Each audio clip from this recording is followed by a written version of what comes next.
Last April, the United States bombed Syria after accusing its president of a deadly chemical weapons attack against his own people.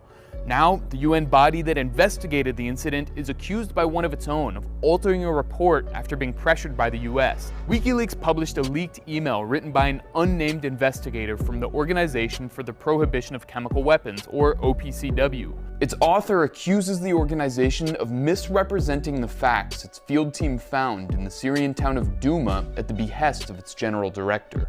The email blasts the interim report that the OPC released to the public as disingenuous and calls it a major deviation from the original report. There are a lot of details to follow here, but this story has huge implications for international law. So here's a quick recap of the background to this leaked email. On April 7, 2018, the United States accused Syria of using chlorine and sarin chemical weapons in Douma, a suburb of Damascus that had been occupied by the Saudi-backed jihadist group Jaish al-Islam. Unverifiable videos surfaced claiming to show the immediate aftermath, in which more than 40 people were killed. These videos were shown non-stop in Western media outlets. Before any investigation could take place, the American, British, and French militaries launched about 100 airstrikes.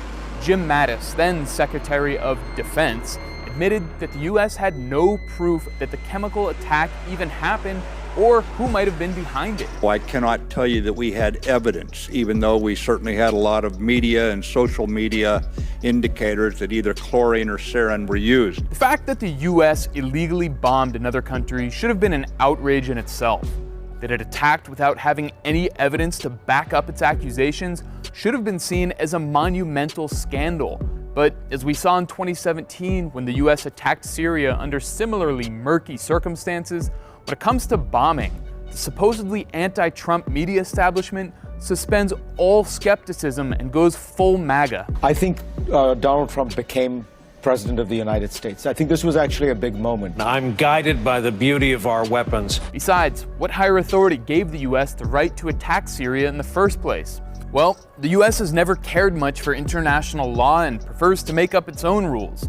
When John Bolton was the Bush administration's ambassador to the United Nations back in 2002, he bullied the OPCW head Jose Bustani out of office because Bustani wanted his experts to inspect Iraq for the weapons of mass destruction the US said existed. Of course, that was a huge lie. The WMDs didn't exist. The very same John Bolton was Trump's national security advisor when the 2018 chemical attack supposedly happened too. The latest leaked email comes months after two other whistleblowers cast major doubts on the OPCW's findings.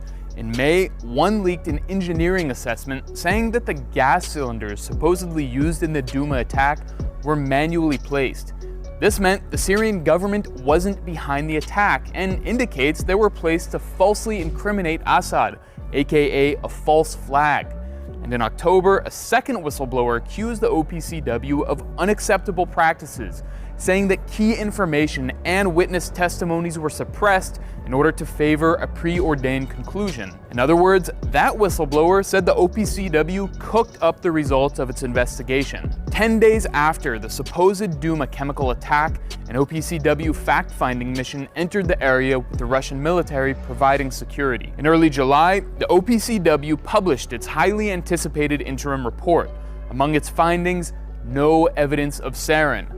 That refuted one of the central claims the US government and anonymous intelligence officials promoted with the help of corporate media stenographers and experts. In fact, Syria had used chlorine and sarin gas against its own innocent people. Those are hallmark symptoms of sarin gas poisoning. The interim report also said various chlorinated organic chemicals were found, but made no mention of levels.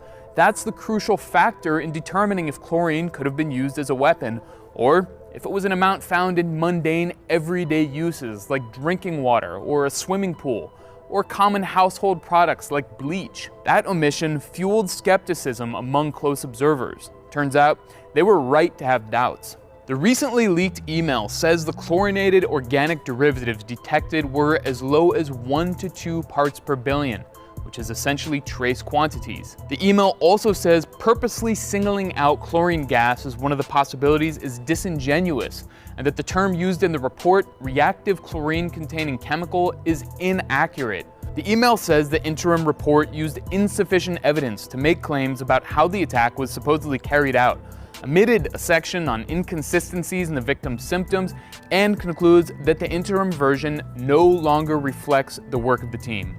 That pretty much puts to bed the theory of a chlorine attack and lends credence to the second whistleblower's claim that the OPCW tried to twist the evidence to fit a pre-established narrative. It gets even more suspicious. The newly leaked email was sent to the OPCW's then cabinet chief, Bob Fairweather, about 2 weeks before the report was released, meaning the OPCW knew about the complaints before it published. Just 2 days before the release, Fairweather reportedly invited several members of the team that wrote the report inside his office. There, they met 3 U.S. government officials who did not clearly identify themselves, but insisted that the Syrian government had carried out a gas attack.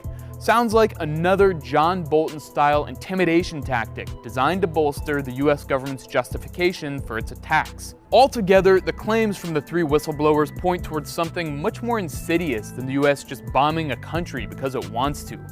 The evidence points towards a false flag, a massive deception carried out by a fanatical jihadist group, the US government, and a Western media disinformation apparatus. From WMDs in Iraq, the Gulf of Tonkin in Vietnam, or the USS Maine in Cuba, the United States has a long history of false flags and war propaganda.